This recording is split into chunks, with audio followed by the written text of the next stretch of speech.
दोस्तों नमस्कार। तो सबसे पहले आज का सेशन शुरू करते हैं, है ना? और इन चीज़ों से शुरू करते हैं कि सुप्रीम कोर्ट ने एक नई व्याख्या दी है फंडामेंटल राइट को लेकर।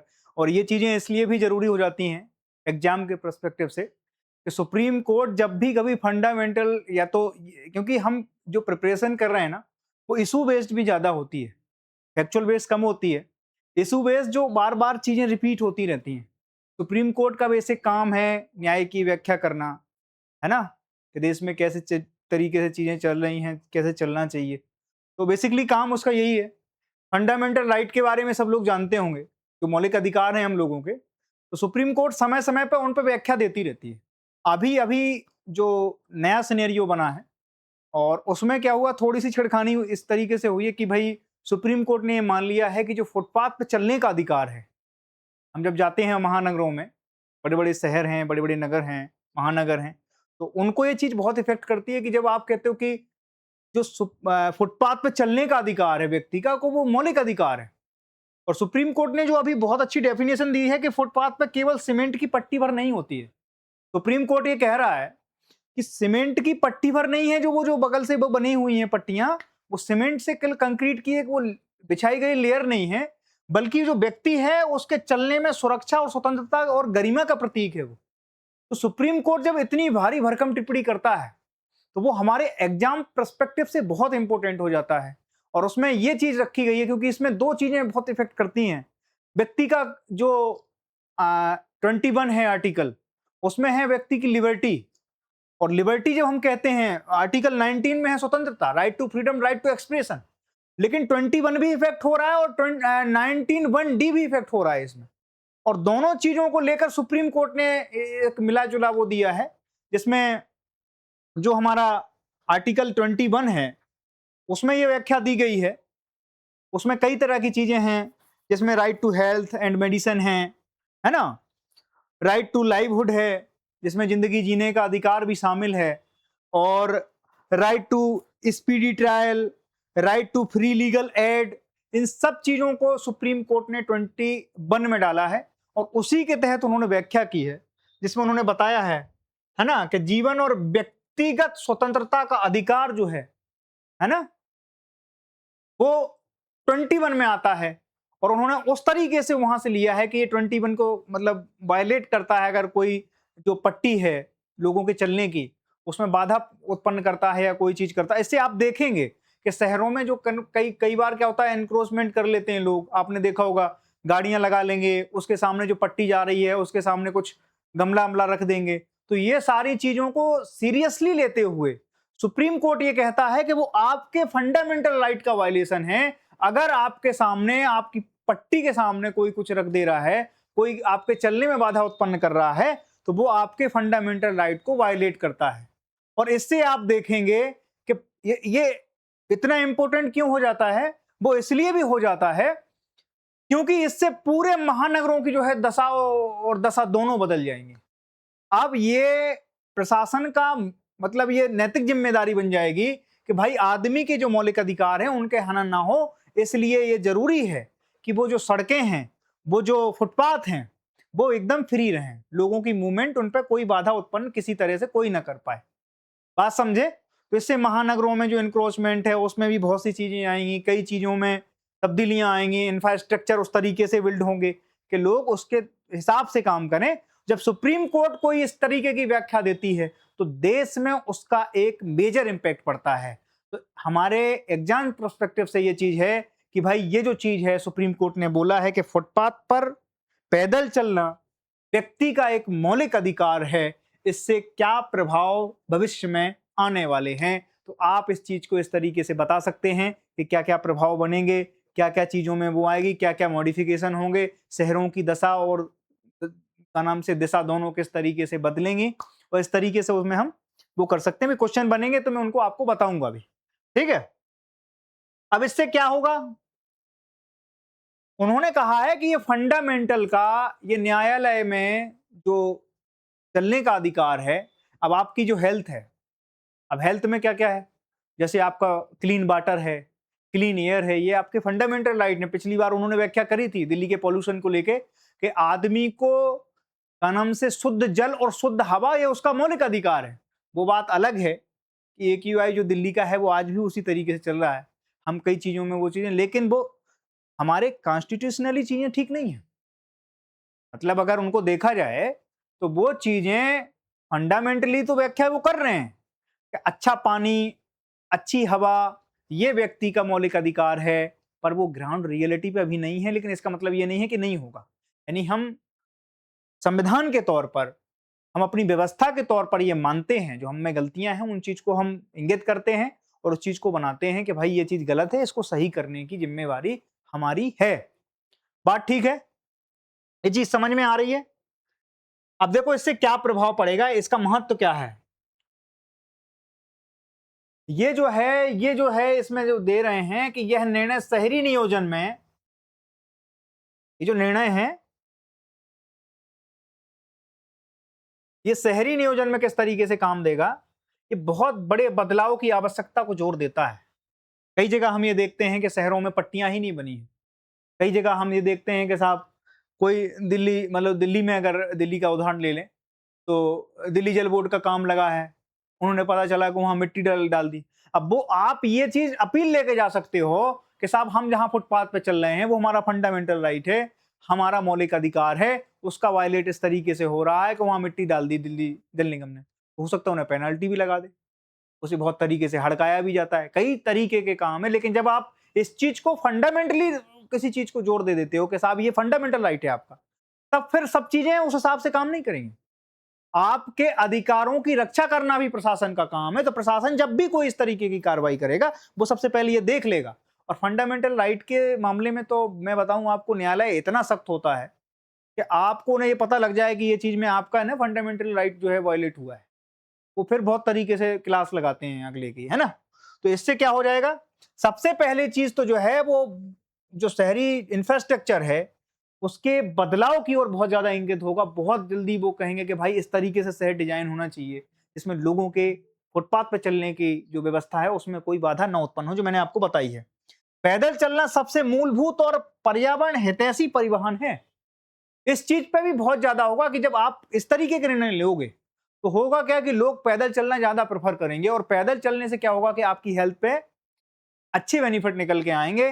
क्योंकि आजकल जहां पर शहरों में आप जो वाहन हैं उनको प्रायोरिटी दी जाती है, तब हम आधा किलोमीटर जाते हैं। हमारे सिविक सेंस जो है इंडिया के एक नागरिक के तौर पर क्या है, हम अगर 200 मीटर भी जा रहे हैं तो वहां पर टू व्हीलर निकाल लेते हैं। आप उसका ये नहीं समझ रहे हैं कि इकोनॉमिक लॉस तो है ही कि आप उसको पेट्रोल जला रहे हैं, एक लॉस ये भी है कि हम पर्यावरण में उसका धुआं फैला रहे हैं, जिससे हम जो का नाम से एयर पोल्यूशन को खतरा बढ़ा रहे हैं। दूसरा, हम उससे ध्वनि निकलने से ध्वनि प्रदूषण को खतरा बढ़ा रहे हैं। एक जिम्मेदार नागरिक के तौर पर हमें यह करना चाहिए कम से कम कि हमें अगर 100-200 मीटर है तो कम से कम पैदल जा सकते हैं। अगर हमारे पास समय है तो साइकिल से जा सकते हैं, हम साइकिल से वॉक कर सकते हैं। वॉकिंग डिस्टेंस है तो उसको कोशिश करना है कि इसको ये भी एक बहुत बड़ी बात है मूलभूत के आपके स्वास्थ्य पे इसका क्या प्रभाव पड़ेगा।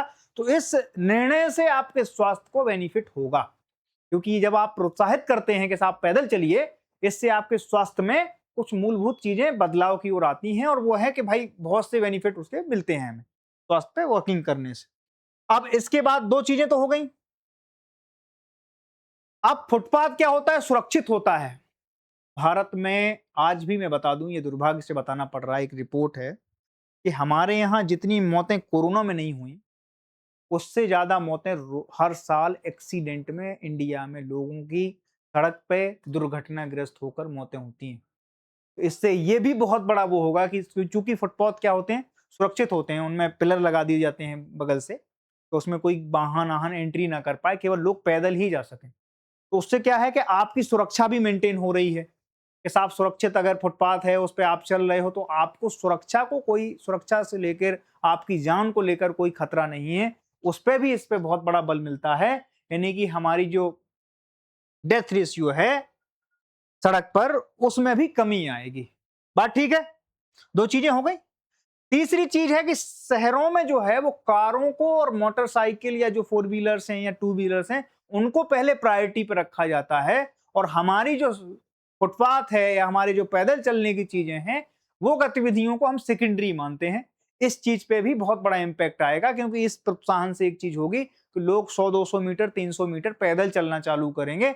और अगर उन्हें मान लो कि फुटपाथ क्लियर मिलेंगे, उन पे अच्छे पेड़ एड़ लगे मिलते हैं, कई जगह आप दिल्ली में देख लेते हो, उससे क्या होगा कि आदमी आराम से चलता जाता है। तो इससे क्या होगा, आपके कारों को और उनको प्रोत्साहन थोड़ा कम मिलेगा, जिससे कि पॉल्यूशन में भी डिक्रीज आएंगे, जिससे कि आपका ध्वनि प्रदूषण है, वाटर पॉल्यूशन है, कई तरह के प्रदूषण है जिनमें कमी आएगी और चीजें हमारा जो शहर है वो एक अच्छा शहर उसकी ओर अग्रसर होगा। बात ठीक है।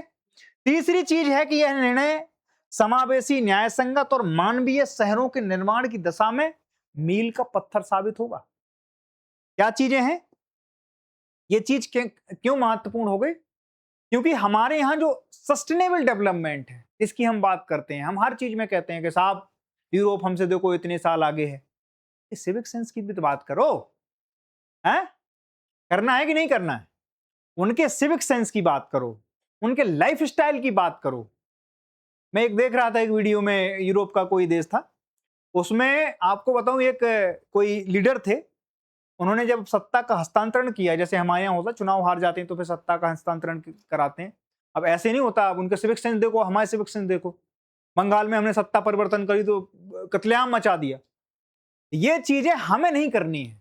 एक नागरिक के तौर पर कम से कम हम तो इस चीज का विरोध करेंगे, और जब हम विरोध करते हैं तो एक पॉलिटिकल सेटअप ऐसा बनता है, जिन चीजों की पूछ हो जाती है, जिस समाज में शिक्षकों का सम्मान होने लगता है, वहां शिक्षा को बढ़ावा ऑटोमेटिक मिलने लग जाता है। जो हमारे सिविक सेंस इस तरीके से डेवलप हों कि जैसे हम शहरों में ग्रीनरी की बात करें, है ना, क्लीननेस की बात करें, क्लीन एनर्जी की बात करें, तो इस तरीके के जो मोटिव हैं, इस तरीके के जो इनिशिएटिव हैं, जब आदमी लेता है एक व्यक्ति के तौर पर, एक जागरूक नागरिक के तौर पर। आप क्यों जा रहे हो उस सर्विसेज में? आप जब यूपीएससी में जाते हो, आप जब पीसीएस में जा रहे हो, तो एक जिम्मेदार नागरिक बन के ही तो जा रहे हो। और जब इन चीजों में आप जाते हो, एनरोल करते हो, तो आप ये मान के चलिएगा कि ये सारी चीजें जब आप दिखाएंगे, आपसे पूछा जाए, अगर उसमें आ गया कि भाई पैदल चलने का जो अधिकार है, सुप्रीम कोर्ट मानता है कि वो आदमी का मौलिक अधिकार है, उसका फंडामेंटल राइट है, इसके क्या इम्प्लीकेशन होंगे, क्या इसके परिणाम होंगे, क्या प्रभाव पड़ेगा इससे, तो ये सारी चीजें आपको उसमें मेंशन करनी है। और जब भी आपको मैं बताऊं, मैं आपको इस तरीके से डिजाइन कर रहा हूं कि आप चाहे ऐसे लिखें, चाहे कोई क्वेश्चन लिखें, जब आपको कोई ऐसी चीज लिखती है फ्रेमिंग में, ये चीजें बहुत मैटर करती हैं। तो सुप्रीम कोर्ट ने कहा है कि भाई पैदल चलने का अधिकार भी एक आदमी का मौलिक अधिकार है, तो ये उन फ्रेमिंग में जब आप फ्रेम करते हो कोई चीज, अब मैं ये स्पेसिफिक नहीं बताऊंगा कि किस जगह होगा, ना ऐसा कोई क्वेश्चन आएगा, लेकिन क्वेश्चन में इसकी इंप्लीकेशन आप कैसे कर सकते हो, उस चीज पे हम जोर देंगे और उस चीज को आगे बढ़ाएंगे। बात ठीक है? तो ये चीजें समझ में आ रही ना, ये आपकी जीवन प्रत्याशा में लाभ करेंगी, आपके स्वास्थ्य लाभवर्धक भी हैं चीजें। ये ऐसे निर्णय बहुत जरूरी होते हैं एक समाज के तौर पर, एक जागरूक नागरिक के तौर पर। जब हम देखते हैं कि सुप्रीम कोर्ट जो है वो सोमोटो एक्शन में आकर ये सारी चीजें करता है, तो इससे थोड़ा सा हमें भी अपने आप में लगता है कि नहीं, देश में कुछ ठीक ठाक भी चल रहा है। बात समझे? अपन लोगों को बहुत आशावादी बन के रहना है। निराशावादी बनते बनते जिंदगी खत्म हो जाएगी, खप जाएगी। कोई मतलब देश में अच्छा क्या चल रहा है उस चीज को हम कोशिश करेंगे कि यहाँ इंगित करें। आर्टिकल 19 में इसमें इसका जिक्र है, आर्टिकल 19(1)(d) में, चूंकि आर्टिकल 19(1)(d) जो है ना,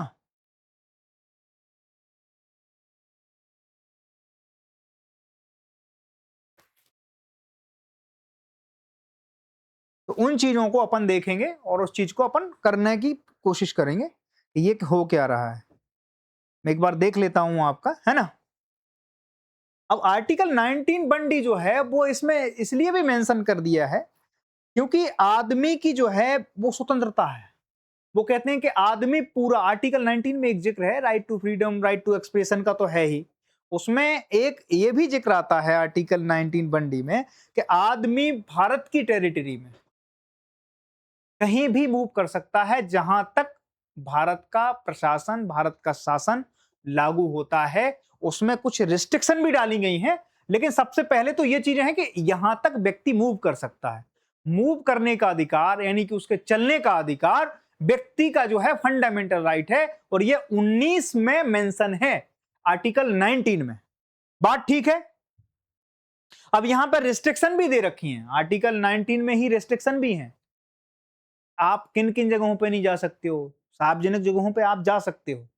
कई जगह रिस्ट्रिक्टेड एरिया है, मान लो डिफेंस का कोई ऐसा सर्किल है, कोई ऐसा सर्किट बन रहा है कि जहां पर आदमी को रिस्ट्रिक्ट किया गया है, वो नेशनल जो हमारे इंटरेस्ट हैं उसको खतरा पैदा कर सकते हैं, तो वहां पर हम क्या करते हैं, वहां पर हम लगाम लगा देते हैं, वहां पर रिस्ट्रिक्शन लगा देते हैं, ताकि हर चीजों को हर जगह ना परोसा जा सके।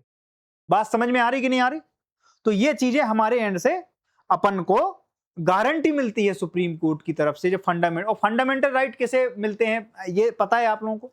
तो फंडामेंटल राइट केवल जो भारत में जन्मे हुए व्यक्ति हैं, उनको, जो भारत के नागरिक हैं, उनको ही मिलता है। विदेशी व्यक्ति को कोई फंडामेंटल राइट नहीं मिलता है। ये बेसिक पता होना चाहिए आप लोगों को। ये बेसिक आप लोगों के अंदर, कई वनडे एग्जाम में ऐसा पूछ लेते हैं, ये स्टैंडर्ड वनडे एग्जाम का नहीं है, नहीं तो मैं उस हिसाब से खोल के बताता आपको। तो जो विदेशी व्यक्ति हैं, जो फॉरेनर्स हैं, उनको फंडामेंटल राइट की व्यवस्था भारतीय कॉन्स्टिट्यूशन में, भारतीय संविधान में नहीं करी गई है। बात ठीक है? आगे चलते हैं, है ना? ओके।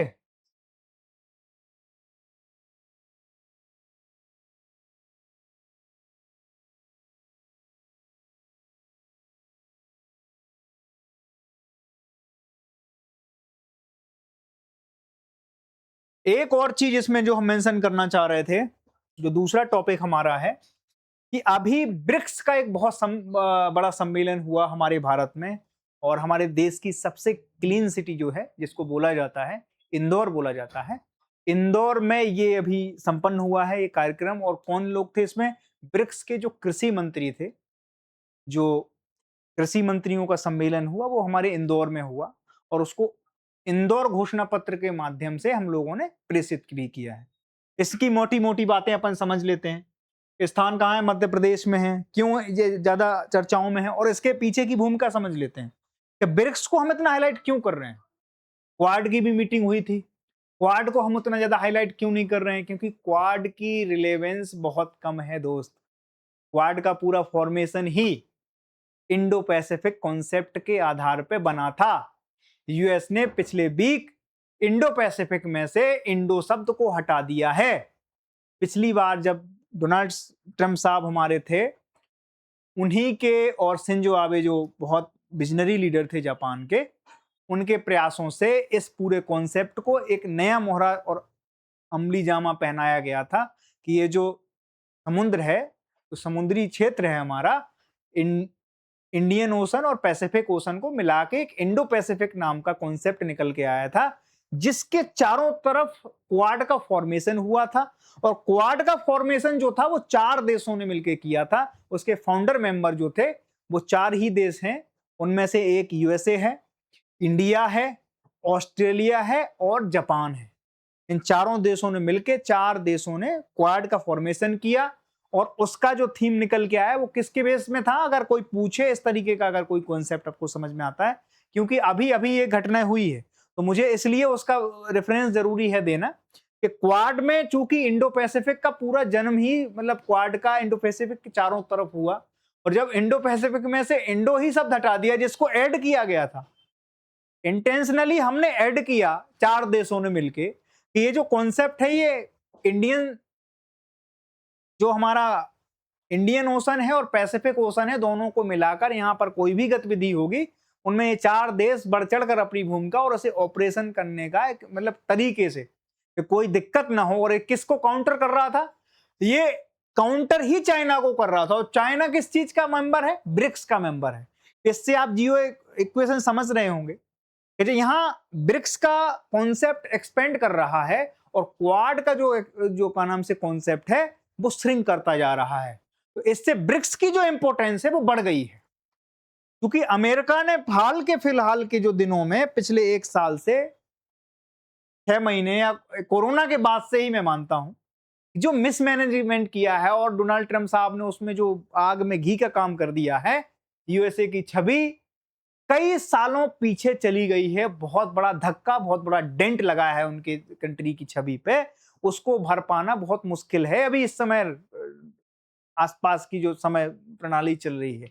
तो आप लोगों को सबसे पहले समझना है कि यहां पर इंदौर में जब यहां ब्रिक्स के कृषि मंत्रियों का सम्मेलन हुआ और उसमें इंदौर घोषणा पत्र निकल के आया, तो इससे इंपोर्टेंस क्या बढ़ जाती है, इसमें क्या चीजें, क्योंकि हम इन ग्रुपों को क्यों पढ़ते हैं इंटरनेशनल रिलेशन में। जब मैं पढ़ा रहा हूं आपको, तो मैंने बोला था कि मैं ग्रुप पढ़ाऊंगा, मैं वो बॉडीज पढ़ाऊंगा जो कोई भी मूवमेंट या कोई भी इवेंट ऐसा घटित हो रहा है, इससे क्या निकल के आता है, क्योंकि इससे ये चीजें निकल के आती हैं कि इंपोर्टेंस इस एग्जाम की आपके जियोपॉलिटिकल इंटरेस्ट के आधार पर नहीं, बल्कि उन इशुओं के बेस पे ज्यादा रहेगी कि भाई देश के लिए क्या जरूरी है, हमारे देश के लिए क्या फॉर्मेशन, क्या चीजों की इक्वेशन, किस तरीके से एक जनरल अवेयरनेस के तौर पे आपसे पूछा जाएगा और आपको इसका जवाब भी पता होना चाहिए। और जब आप किसी भी क्वेश्चन का, मैं बार बार कहता हूं, फ्रेमिंग करेंगे, तो इन सब चीजों का मेंशन बार बार करना है आपको। जहां आपको लगे कि यहां जा सकती हैं चीजें, वहीं डाल देना।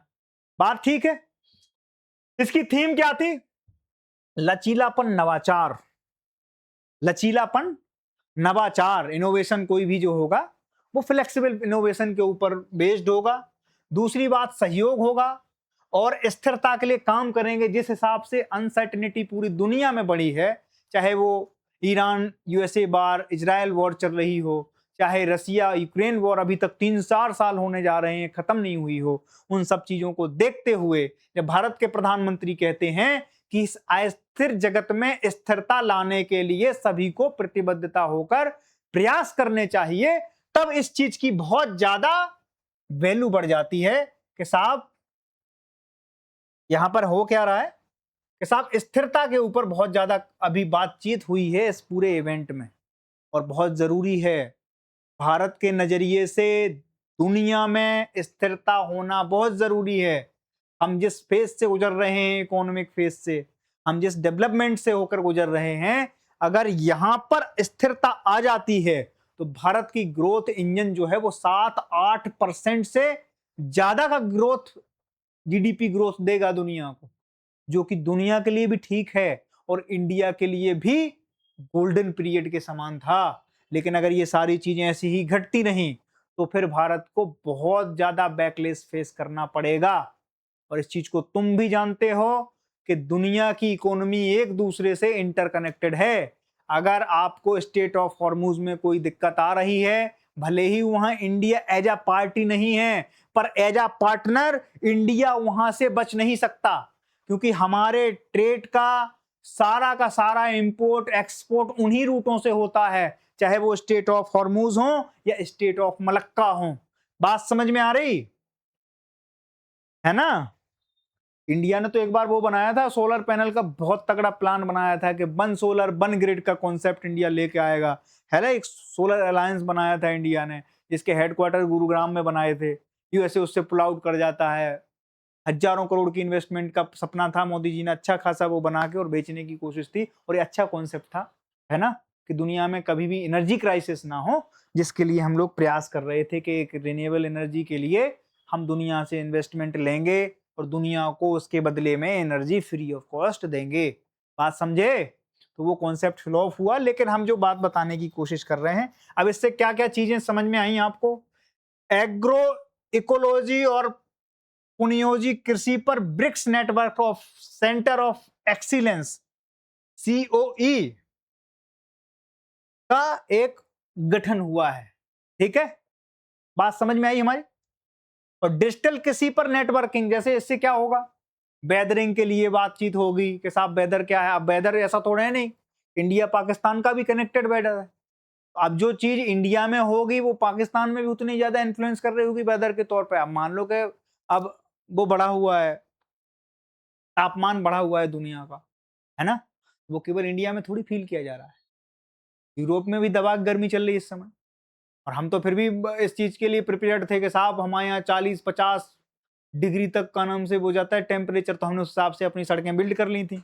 यूरोप की इसकी आदत थी नहीं।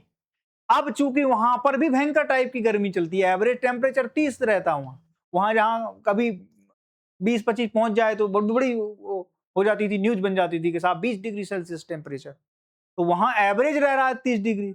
तो उनकी सड़कें इस चीज को मतलब प्रिपेयर्ड है नहीं, उनकी सड़कें, तो वो क्या हो रही, पिघलने लग रही हैं।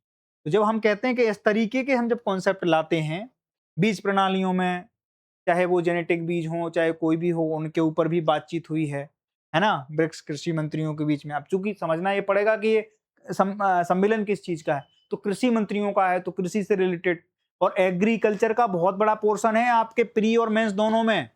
इसलिए ये कॉन्सेप्ट बहुत जरूरी है कि हर जगह जब भी कोई इवेंट होता है, और खासतौर से जब इंडिया उस चीज को होस्ट कर रहा हो, तो आपके लिए यहाँ से क्वेश्चन बहुत ज्यादा बनने की संभावना आपकी हो जाती है। और क्वेश्चन बनने से पहले आपको इन चीजों का अगर पता है ना, तो आप उन्हें किसी भी जगह पे ऐड कर सकते हैं कि साहब वहां पर बीज प्रणालियों में किसानों के अधिकारों पर वैश्विक मंच पर बातचीत हुई है।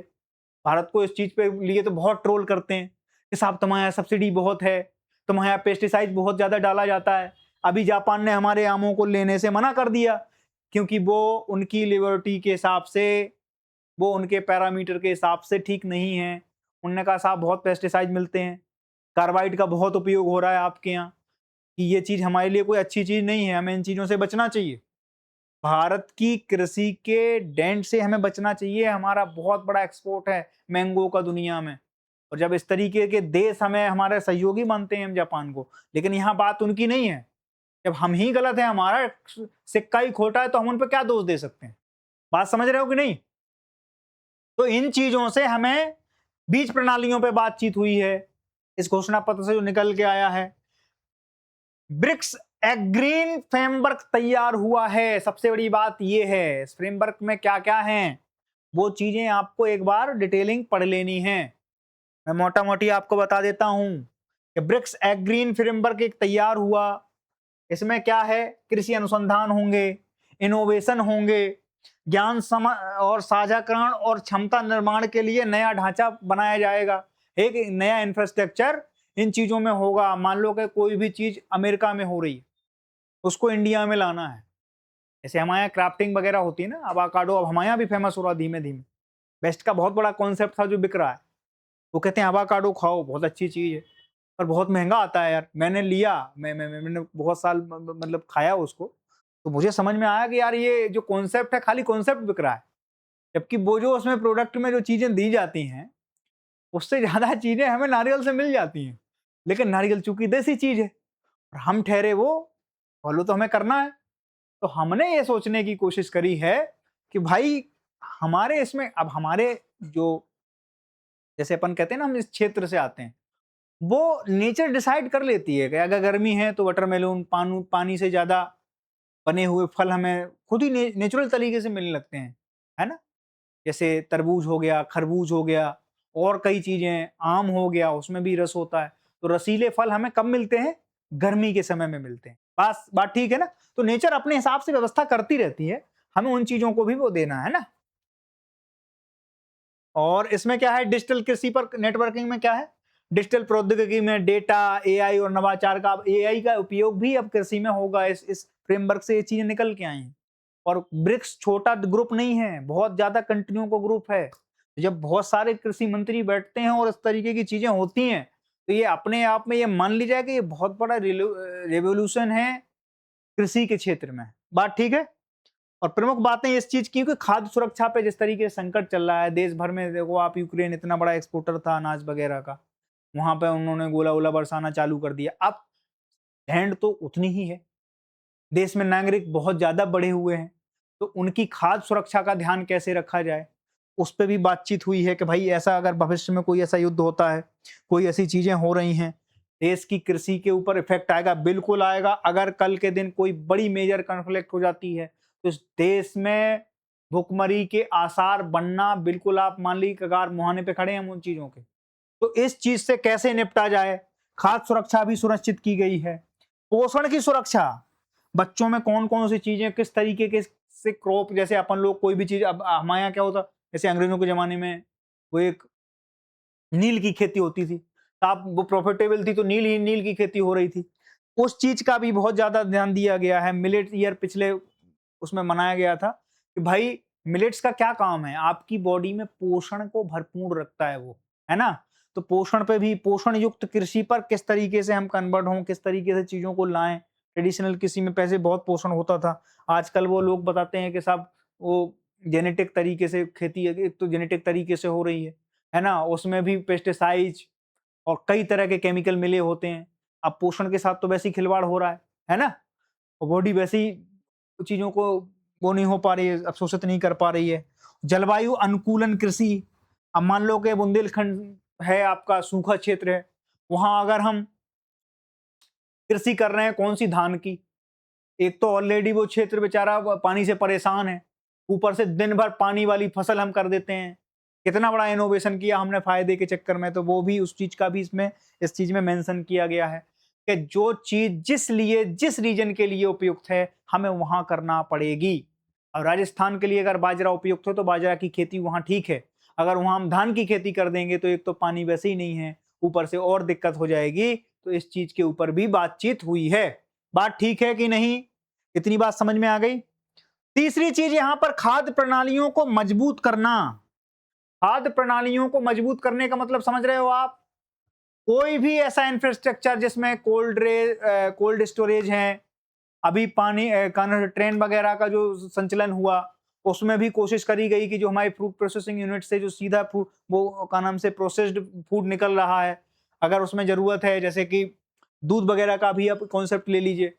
दूध भी का नाम से आपका कैसे आता है? बड़ी-बड़ी गाड़ियों में बर्फ के उसमें रख के आता है, ढक के आता है। तो ये क्या है? ये प्रणालियों को विकसित करने का एक तरीका ही तो है कि लोगों तक बिना खराब हुए चीज़ें वहाँ तक पहुँच जाएँ, उसके लिए क्या ज़रूरी है? कोल्ड स्टोरेज है। कोल्ड स्टोरेज क्या-क्या काम करते हैं? कोल्ड स्टोरेज ये काम थोड़ी करते हैं कि खाली उसमें आलू रख दो और साहब वो कर नहीं। एक गवर्नमेंट ने एक बहुत बड़ा कॉन्सेप्ट बनाया था टॉप करके। इसमें टमाटर, ओनियन और प्याज करके हैं, इसमें भी बहुत उसमें काम किया गया था और बहुत साल पहले होता क्या था कि सीज़न पे का नाम से टमाटर बहुत सस्ते हो जाते थे और फिर एकाएक कम से कम को ₹100 किलो हो जाएँ। तो गवर्नमेंट ने उस चीज़ को काउंटर करने के लिए या उस मुसीबत से हल निकालने के लिए अब ये सारी चीज़ें आपको इसलिए बता रहा हूँ कि आपको ये चीज़ें सीखनी है। सीखना क्या है कि भाई अगर हमारे पास कोई समस्या आ रही है, मान लो हम ये मानते हैं कि कोई भी समस्या है, पेपर लीक की समस्या है, उसका समाधान क्या हो सकता है वो आपसे अपेक्षा की जाती है। वो हल्ला करने की अपेक्षा नहीं की जाती है आपसे। आप विद्यार्थी हो, आप यूपीएससी के एस्पिरेंट हो, आपसे इस बात की अपेक्षा बहुत ज्यादा रखी जाती है कि आखिर ये जो पूरे सिस्टम में कोई अगर लूपहोल आ रहा है, तो उस सिस्टम के लूपहोल को दूर करते हुए हम क्या चीजें ऐसी रखें कि हम अपने संसाधनों में रहकर इसका मैक्सिमम यूटिलाइजेशन करके और इस समस्या का समाधान, है ना? तो अगर आप प्रॉब्लम ओरिएंटेड बन रहे हैं तो भाई दिक्कत है, आपको सॉल्यूशन ओरिएंटेड बनना पड़ेगा इस एग्जाम को कंडक्ट और इस एग्जाम को क्रैक करने के लिए। बात समझ में आ रही कि नहीं आ रही? ठीक है, चलते हैं आगे, चलते हैं अब, है ना? ओवरऑल तो इसमें यही है।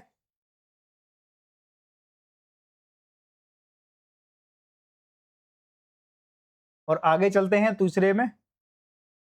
अब इसमें क्या है? हाँ, एक चीज ये है, कई बार आप देखना आर्ट एंड कल्चर में ये सब चीजें होती हैं, है ना? कि कौन सी जनजाति कहाँ पाई जाती है, क्या है, ये हमारे लिए क्यों उपयोगी है? क्योंकि ये जनजाति अभी ज़्यादा न्यूज़ में रही है। न्यूज़ में क्यों रही है?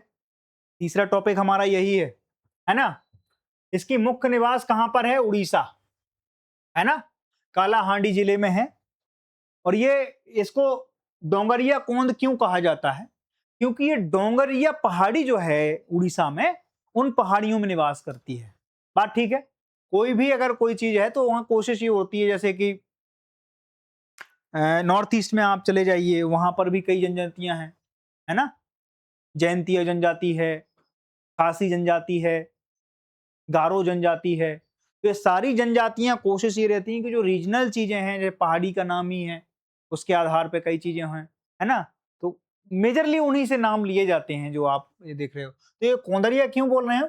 क्योंकि कोंदरिया कौन जो है वो कोंदरिया एक पहाड़ी है, उसके आस-पास में निवास करती है, इसलिए इसको कोंदरिया जनजाति बोलते हैं। इसकी विशेषता है कि विशेष रूप से बहुत ज़्यादा कमज़ोर जनजाति है ना? कैसी जनजाति है? कमज़ोर जनजाति है, जो कि पीबीटीजी में आती है। पीबीटीजी में एक और जनजाति आती है, आपको उसका जो नाम है और वो उस कहाँ से आती है पैसिफिक, उसका आपको सर्च करके एक बार हमें मेंशन करना है कमेंट में कि वो और कौन सी जनजाति है जो बहुत ज्यादा न्यूज में है इस समय। और न्यूज में इसलिए भी है क्योंकि वहां पर एक बहुत बड़ा प्रोजेक्ट बन रहा है ना। तो जब प्रोजेक्ट बन रहा है तो वहां पर बहुत ज्यादा विरोध भी हो रहा है, कई यहाँ से सेलिब्रिटी जा रहे हैं, फोटो वोटो ले रहे हैं, कई राजनेता भी जा रहे हैं, अपने अपनी राजनीति चमकाने का काम है उनका। वहां पर सरकार ये कह रही है लाखों करोड़ों पेड़ कटने की भी वो अप्रूवल मिला हुआ है उनको, और वो इसलिए भी मिला हुआ है कि वहां पर माना जा रहा है क्योंकि वो बहुत स्ट्रेटेजिक लोकेशन जो उस जगह की है वो बहुत ज्यादा इम्पोर्टेंट लोकेशन है हमारे डिफेंस को लेकर, हमारे इन्वेस्टमेंट को लेकर। तो ये चीज भी है, लेकिन दूसरी तरफ हम ये भी है कि भाई इनको संरक्षित क्षेत्र है, उस संरक्षित क्षेत्र में हम इनको वो भी नहीं करना चाह रहे हैं, डिस्टर्ब भी नहीं करना चाह रहे हैं। और दोनों के बीच में विकास और विनाश के बीच की जो रेखा है ना, उसको हमें भेदना है। मध्यम मार्ग निकाल के चीजों को आगे निकालना जाता है, विकास भी ना रुके और विनाश भी ना हो जाए, हमें इस अप्रोच के साथ आगे बढ़ना है। तो सबसे पहले तो ये है कि ये इसकी कहाँ पे है, ये कालाहांडी जिले में है, रायगढ़ के, है ना। पहली चीज तो ये है, ये विशेष रूप से बहुत ज्यादा कमजोर जनजाति है, इसकी विशेषता है कि बहुत ज्यादा कमजोर है ना। और डोंगरिया नाम इसका डोंगर पहाड़ी की, जो मैंने बोला आपसे कि डोंगर पहाड़ी है वहां पर ये निवास करती है, इसलिए इसका डोंगरिया नाम है।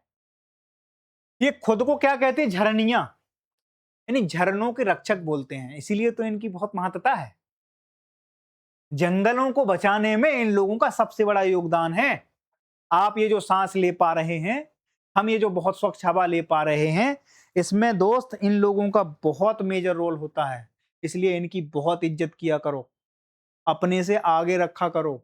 आप बहुत ज्यादा सुपीरियर नहीं हैं, सुपीरियर ये लोग हैं जो अपने पर्वतों को, अपने पेड़ों को, अपने झरनों को, जितने भी नेचुरल रिसोर्सेस हैं उनको इकट्ठा कर कर उनमें जीवन यापन भी करते हैं और उसको संरक्षण देने का काम भी करते हैं।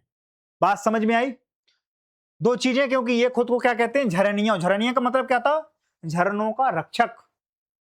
बात ठीक है। तो ये चीजें इसमें हैं। अब इसमें कृषि भी है। कृषि क्या करते हैं ये, कृषि कौन सी करते हैं ये, झूम कृषि करते हैं। झूम कृषि क्या होती है, कमेंट में बताना मुझे, और अगर नहीं आए तो मुझे बता देना, मैं समझाऊंगा विस्तार से। एक पूरा टॉपिक है झूम कृषि के बारे। और कृषि की जहां बात आती है, मैं फिर कहता हूं ये टॉपिक है, ये आर्ट एंड कल्चर का है, पर इसमें एक एस्पेक्ट क्या जुड़ा हुआ है, कृषि। अब कोई ऐसे क्वेश्चन बना सकते हैं आपसे, अब इसको जोड़कर कृषि का सेगमेंट छोड़कर और सोचो यहां पर डाल दें अगर, तो आप ये नहीं कह सकते कि साहब आउट ऑफ सिलेबस आ गया सर। यूपीएससी यूपीएससी है, कहीं से भी कोई चीज डाल देगी, आपको उसके बारे में जानकारी होना चाहिए। बात समझ में आ रही कि नहीं? ये झूम खेती को अपनाते हैं, साथ में बागवानी करते हैं। इनके यहाँ जाओगे बहुत सारे फल फ्रूट मिलेंगे आपको, जिससे ये अपना भरण पोषण भी करते हैं। बागवानी करने का मतलब क्या है, बागवानी करने का सीधा मतलब है कि साहब यहाँ पे बागवानी अगर खेती कर रहे हैं वो बागवानी, तो इसका सीधा मतलब है कि फल हम खाएंगे, फल ही हम बेचेंगे और फल ही से अपना जीवन निर्धारण करेंगे। बात ठीक है। तो कृषि करने के दो माध्यम है, कौन कौन से, एक तो बागवानी है और दूसरा कौन सा है इनके पास, झूम खेती। बात ठीक है।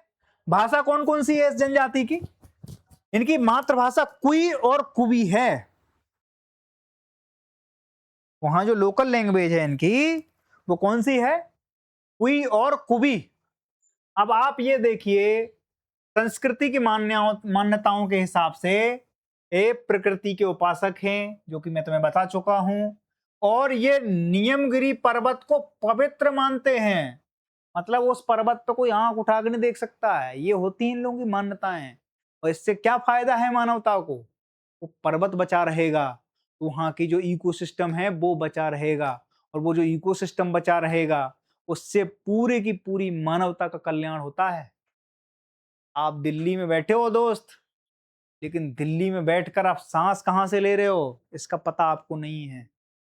ये लोग हैं, इन्हें, है ना, तो इन लोगों को थोड़ा सा नियाम राजा पर्वत देवता को आस्था से देखते हैं ये लोग। नियाम राजा यानी इनके जो देवता का नाम है वो क्या नाम है? नियाम राजा। ये तो हो गए उसके मतलब आपके वन लाइनर और उसके क्वेश्चन हो गए। बाकी बेसिक जो मोटा-मोटा मैं तुम्हें बताने की कोशिश कर रहा हूं कि ये जो जनजातियां हैं ये हमारी प्रकृति को संरक्षण देने का काम करती हैं। ठीक है? तो डोंगरिया इस वजह से आपके उसमें थी, न्यूज में थी, है ना? पारंपरिक जो नृत्य इनकी जो वो हैं कलाएं हैं, सामुदायिक जीवन जीने में ये लोग बहुत ज्यादा मास्टर हासिल हैं इन्हें। गीत और त्योहार इनके होते हैं, इनकी सांस्कृतिक विरासत बहुत बड़ी है ना? हम लोग भी तो वही थे। क्यों मानते हैं हम कि ऐसे हो गए तो क्या हो गया? अरे नहीं, ऐसे ही थे। बस हम थोड़ा-सा और आगे आ गए हैं, तो हम इन्हें अपने आप से हीन मानने लगे हैं, जबकि ये हमसे बहुत अच्छे हैं। बात समझ में आ रही कि नहीं आ रही?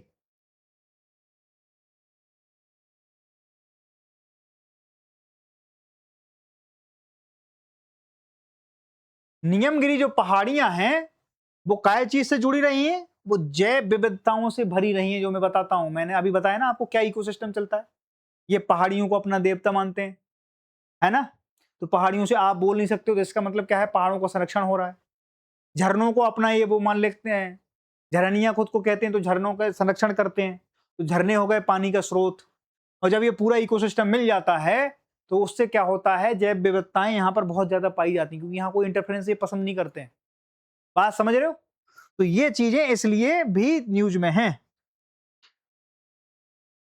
चौथी चीज आप देखिए यहां पर ऊर्जा संक्रमण सूचकांक ETI 2026 है ना? इसमें बहुत सारे वो होंगे।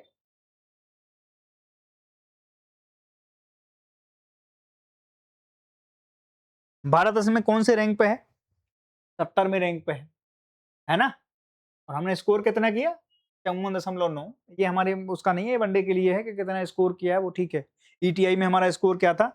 तो 54.9 है ना? और हम कौन से स्थान पर हैं? 70वें स्थान पे है, वो ठीक है। एक ये चीज हो गई। सूचकांक के बारे में ये जरूरी है जानना क्योंकि ये क्यों है? भारत रिन्यूएबल एनर्जी में जो हम बोल रहे थे ना, सोलर एनर्जी में हमारा हेडक्वार्टर कहाँ है? गुड़गांव में है। तो रिन्यूएबल एनर्जी के लिए भी बहुत बड़ा होता है ETI। इसमें है ऊर्जा संक्रमण सूचकांक, एनर्जी ट्रांजिशन इंडेक्स बोलते हैं इसको, है ना? ETI ऊर्जा प्रणालियों के संतुलन और समावेशी संक्रमण की तैयारी और वर्तमान प्रदर्शन को मापता है। किस चीज को मापता है? ये ऊर्जा प्रणाली के संतुलित और समावेशी संक्रमण की। अब ये इसकी आवश्यकता इतना ज्यादा इंपोर्टेंट क्यों हो गया है? ये इसलिए हो गया है क्योंकि दुनिया भर में अभी एनर्जी के क्राइसिस देखे जा रहे हैं। चाहे वो तेल की कीमतें हों, दुनिया भर में कोई भी मूवमेंट होता है तो वो किसी न किसी चीज से जुड़ा होता है ना। और जब वो इन चीजों से जुड़ा होता है तो इस चीज का प्रभाव हमारे आपकी दैनिक दिनचर्या पे पड़ता है। इसलिए इस चीज की बहुत ज्यादा जिम्मेदारी बढ़ जाती है ETI की। और इसकी जिम्मेदारी क्या बढ़ जाती है कि ये ऊर्जा प्रणाली के संतुलित और समावेशी संक्रमण की क्या करता है? तैयारी और वर्तमान प्रदर्शन को मापता है कि आज हम क्या हैं। अगर कल के दिन मान लो 1 साल के लिए हमें युद्ध में झोंकना पड़ा किसी चीज को, या दुनिया भर में युद्ध चल गए, तो फिर हम क्या करेंगे? हम किस चीज को किस तरीके से लेंगे, तो किस तरीके से हैंडल होगा वो। इन सब चीजों की तैयारियों को मापता है ये। किस तरीके से हमारा आने वाला कल होगा ऊर्जा संरक्षण के लिए, उस चीज पे भी हम काम करेंगे। और अभी क्या चीज स्थिति चल रही है उस चीज को भी मापता है। बात समझ में आई? इससे क्या होता है? इससे ऊर्जा की उपलब्धता सुलभ हो जाती है, जिससे विश्वसनीयता बनी रहती है। बात समझ रहे हो? उपलब्धता, सुलभता और विश्वसनीयता इसकी जो है कोर पिलर हैं। क्योंकि अगर आपके पास एनर्जी शॉर्टेज नहीं है, सोचो कि अगर आज भारत आत्मनिर्भर हो जाए ऊर्जा के माध्यम से, हम क्यों दब जाते हैं? आदमी नहीं समझ पाता है कि हमें कितनी चीजों की क्यों वो करना पड़ता है, हमें किन चीजों में कंप्रोमाइज करना पड़ता है। भारत के पास केवल एक चीज की कमी है, कमी तो बहुत सारी हैं, लेकिन मेजर जो कमी है वो कि हम भाई ऊर्जा के इंपोर्टर हैं। और अब तो हम लोग फिर भी उसमें से कमाल कर ले जाते हैं। हम जितना तेल खरीदते हैं उसमें से बहुत सारी चीजें बना के हम लोग एक्सपोर्ट भी कर देते हैं यूरोप को। तो उससे हमारा थोड़ा सा हमारी बैलेंस शीट जो है थोड़ा मेंटेन रहती है। बात समझ रहे हो? पर्यावरणीय स्थिरता क्या है? उत्सर्जन में कमी होती है, प्रदूषण नियंत्रण और पर्यावरण संरक्षण होता है।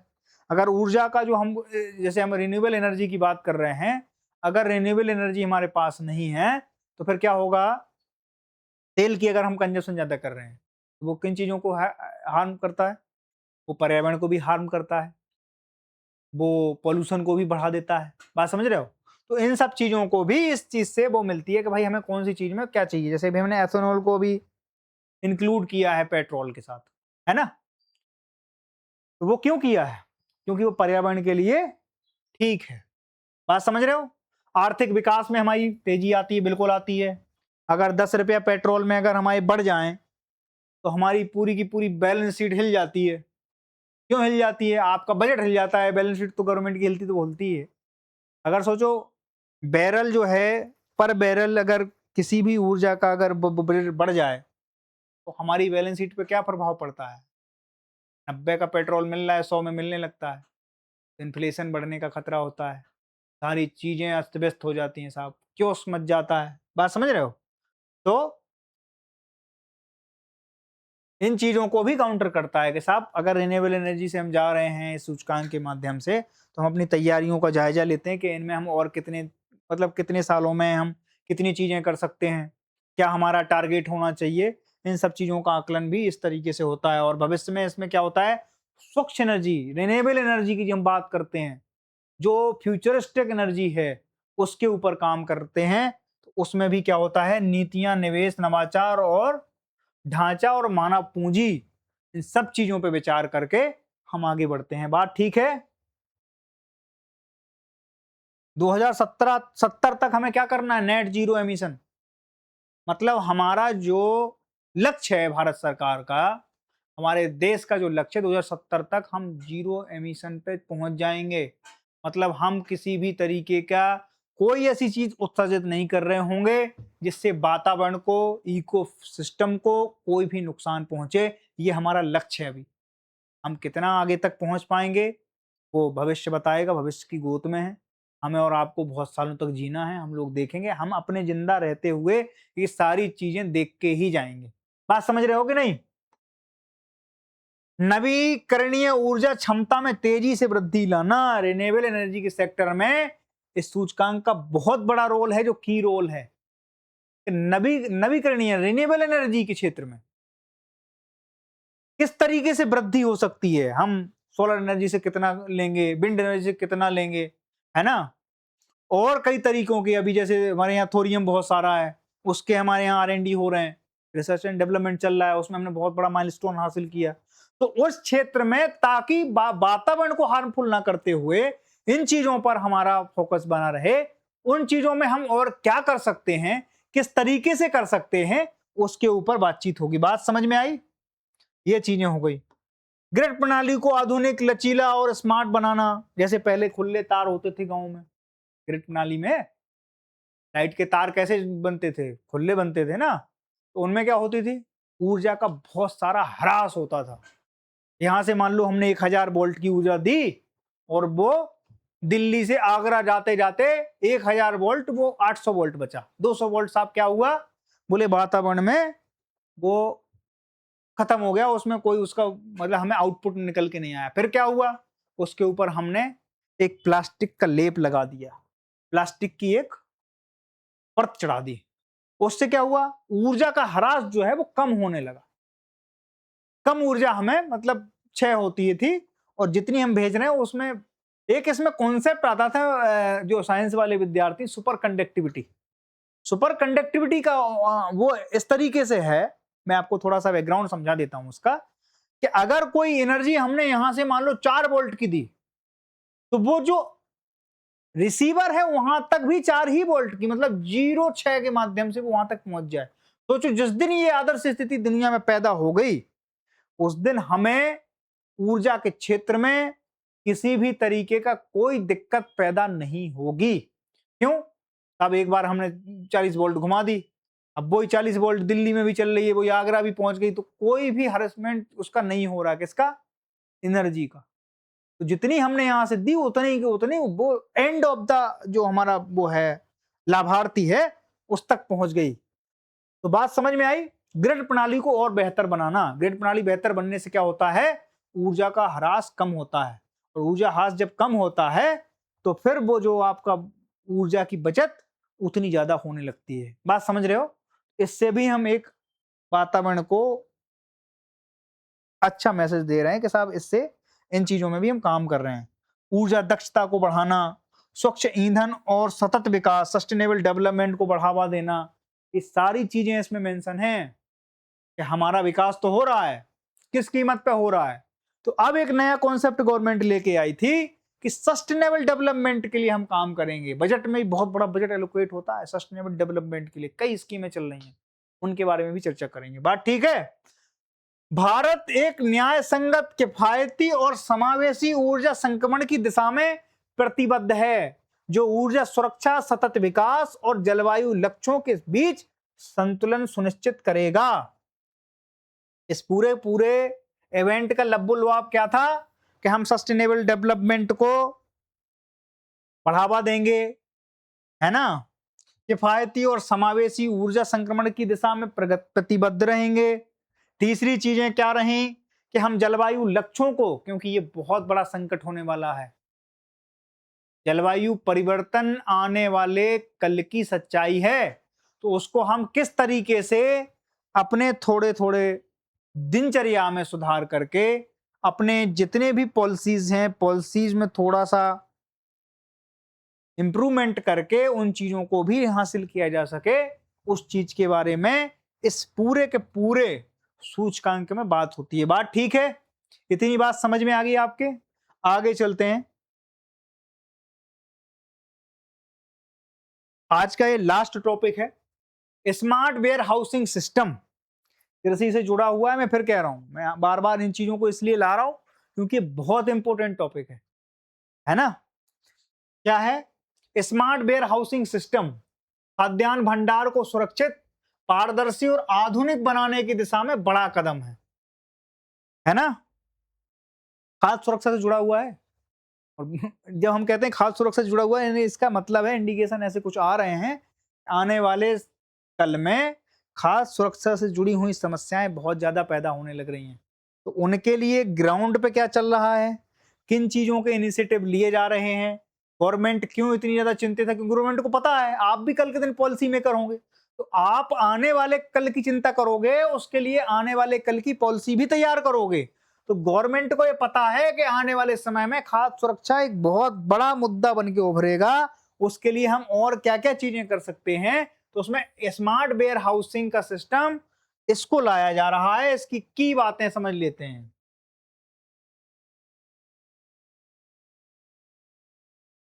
इसका सबसे पहले कहां पे उसका वो किया गया, शिलान्यास कहां पे कर रहे हैं, शुरुआत कहां से हो रही है स्मार्ट वेयर हाउसिंग की?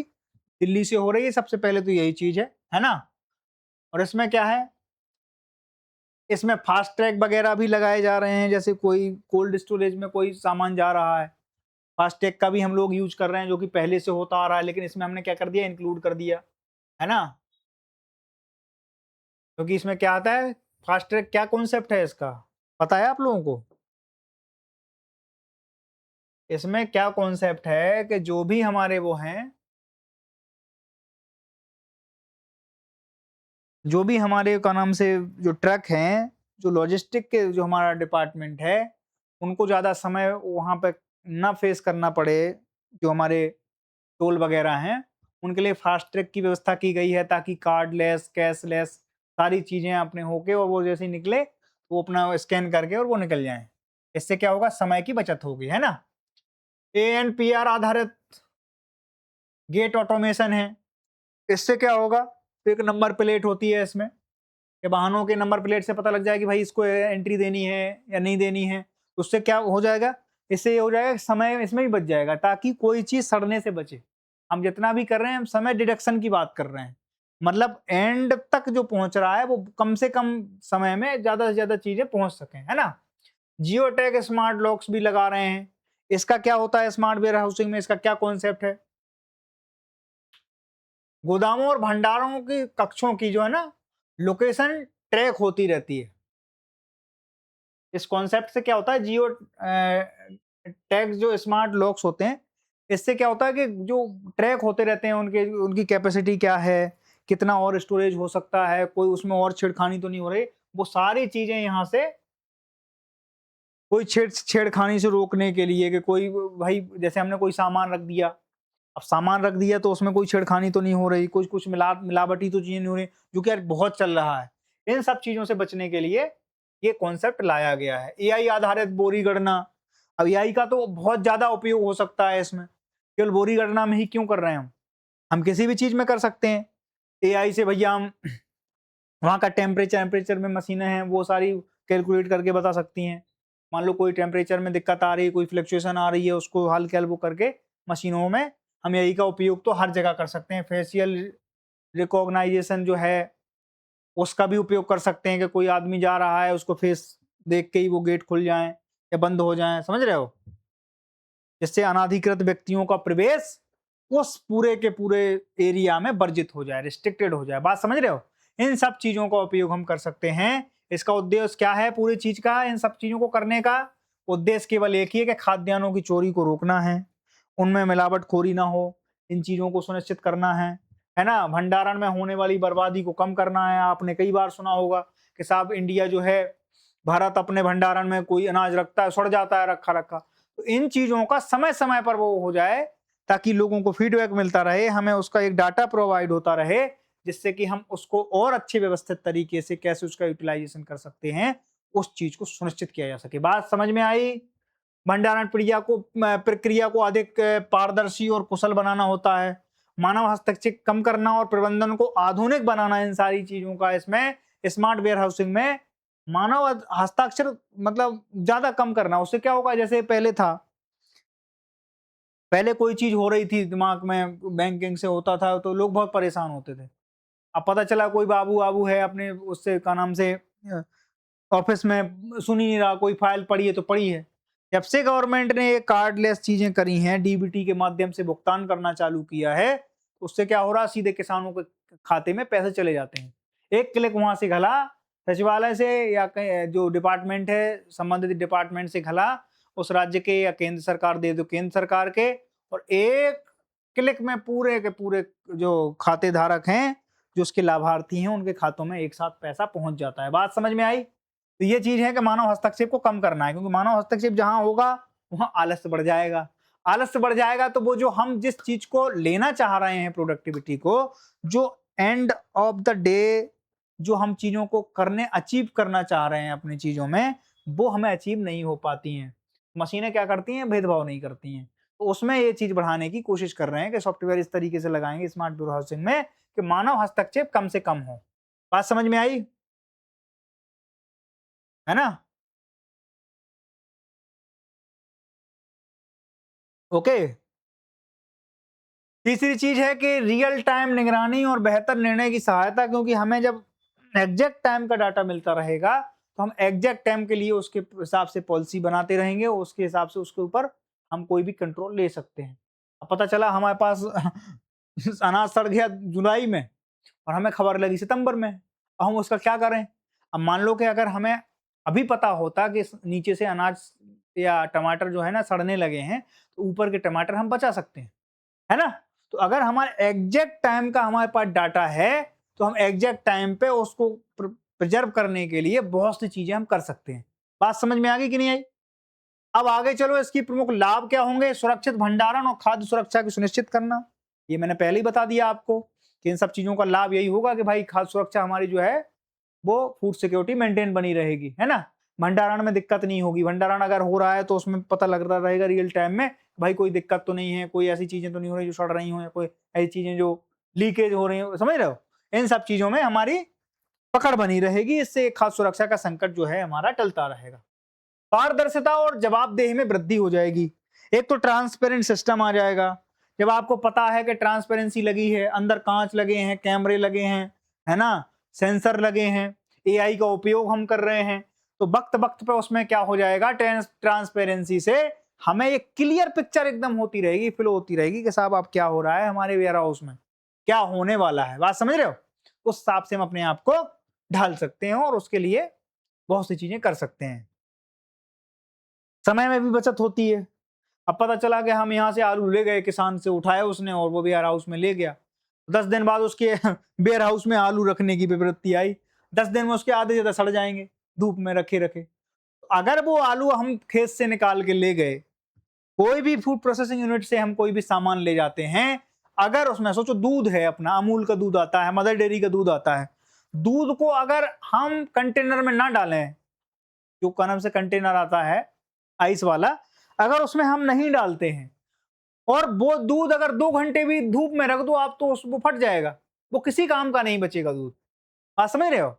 तो इन चीजों की, ये स्मार्ट वेयर हाउसिंग की ये बहुत बड़ी जिम्मेदारी बन जाती है, या ये बहुत बड़े कॉन्सेप्ट हो जाता है कि हमारे खाद्य सुरक्षा के साथ साथ हमारे प्रोडक्ट का ना बर्बादी बहुत कम होती है ना? समय भी बचता है, सटीक डेटा और बेहतर इन्वेंट्री प्रबंधन मिलता है, डिजिटल इंडिया और स्मार्ट इनोवेशन को बढ़ावा दिया जाता है इससे, है ना? कई स्कीमें भारत सरकार इसमें चलाती है, कई बार सब्सिडियां भी देती हैं कि भाई वेयर हाउस खोल लो, हम तुम्हें इतने इतने लाख रुपए दे देंगे, आपको इतने इतने पैसे जमा करने पड़ेंगे। इससे क्या होगा, उस जहाँ पे वेयर हाउस बनेगा उसके आसपास के किसानों को क्या लाभ हो जाएगा, उनके जो सामान है, उनके जो प्रोडक्ट निकल रहे हैं खेत से, कृषि प्रधान देश है ना हमारा, तो वहां से जो सामान निकल रहे हैं उन सामानों को हम बेहतर तरीके से सिस्टमेटिक वे में प्रिजर्व कर सकते हैं और उन चीजों को खराब होने से बचा सकते हैं, जिससे हमारी खाद्य सुरक्षा, फूड सिक्योरिटी बनी रहती है। बात समझ रहे हो, है ना? ये सारी चीजें थी। अब ये पहल महत्वपूर्ण क्यों है? क्योंकि भारत में हर साल जो है ना लाखों टन जो अनाज है, खाद्यान्न है, वो सब बर्बाद हो जाता है, उसका कोई मतलब वो नहीं है। इसमें करप्शन भी बहुत होता है। करप्शन किस तरीके से होता है? पता चला हमने अच्छा अनाज भी क्या कर दिया, वहां से उठाया और बेच दिया, किसी भी अधिकारी की मिली भगत से ये सब चीजें हो जाती, संभव है। आप भी उस सिस्टम में जाने वाले हो, तो मैं आपको रियल पिक्चर दिखा रहा हूं। कोई अधिकारी है मान लो, उसने ये समझ लिया कि साहब अब हमें तो ना इसमें करप्शन करना है, उसके दिमाग में चल रहा है। उसने क्या किया कि वो पूरा का पूरा वेयर हाउस में से अनाज उठाया और वो बेच दिया, और कोई खराब सा अनाज खरीदा और वो उसमें जाके डाल दिया। अब वो मान लो कि अनाज आया 4 रुपए केजी के हिसाब से, 400 रुपए क्विंटल के हिसाब से, और ये जो बेचा गया वो 40 रुपए किलो, यानी 4,000 रुपए क्विंटल के हिसाब से। तो यहाँ पर एक बहुत बड़ा और होता आता, ये बहुत सी रिपोर्ट्स आई थी, ये बहुत सी चीजें ऐसी हुई हैं जिनमें ये पता लगा कि हाँ यहाँ से करप्शन, और बहुत बड़ा करप्शन होता था। तो उस चीज को भी गवर्नमेंट सोच रही थी कि इसको कैसे काउंटर किया जाए। तो हमने आपसे बताया ना कि हमें सॉल्यूशन ओरिएंटेड बनना है, तो इन चीजों के लिए ट्रांसपेरेंसी बहुत जरूरी थी, जबकि पहले नहीं थी, क्योंकि सारा काम आदमियों के माध्यम से होता है, और आदमियों में एक प्रवृत्ति ये भी पाई जाती है कि साहब करप्शन उन्हीं में तो पाया जाता है, मशीनों में थोड़ी होता है। बात समझ रहे हो कि नहीं समझ रहे हो? इसमें हमने डिजिटल इंडिया, न्यू इंडिया, इन सारे विजनों को यहाँ पे पूरा लिया है ना, ताकि ये नए भारत की पिक्चर को भी दर्शा सकें। तो ये सारी चीजें महत्वपूर्ण थी, और इन चीजों के उदाहरण जैसे भारतीय खाद्यान्न एफसीआई के गोदाम हो गए, राज्य वेयर हाउस हो गए, निजी वेयर हाउस हो गए, मंडी समितियों और कृषि भंडारण केंद्र हो गए, ये सारे के सारे जो हैं इनके उपयोगी क्षेत्र होने वाले हैं। इन सब में सारी चीजों को लगा सकते हैं। हमारे पास जो भी भंडारण के जो जो टूल हैं, जो हमारे पास क्षेत्र हैं, उन सब में इन सारी चीजों को, स्मार्ट वेयर हाउसिंग का हम कॉन्सेप्ट ला सकते हैं, और ये भारतीय कृषि के लिए एक गेम चेंजर होगा। जब हम कहते हैं गेम चेंजर होगा, तो वही तो इशू है कि ये भारत की कृषि को किस तरीके से बदल देगा। अब कल के दिन अगर कृषि में इस तरीके से कोई क्वेश्चन बनते हैं, तो उन चीजों को आप टैगल करेंगे। और मैं आपसे बार बार कहता जा रहा हूं कि आप लोग, जब मैं क्वेश्चन दूंगा तो उसमें से आपको ये देखना है कि हम कौन सी चीज कहां फिट कर सकते हैं। अगर ये फ्रेमिंग करना आपको आ गई, तो आप यूपीएससी के लिए सबसे अच्छे आदमी हैं, आप उसके दामाद बन के रहेंगे। बात समझ में आई कि नहीं? तो आज की क्लास को हम यहीं समाप्त कर रहे हैं, बाकी मिलते हैं कल। आपको क्या समझ में आया, फीडबैक में मुझे जरूर बताना, ठीक है? Thank you.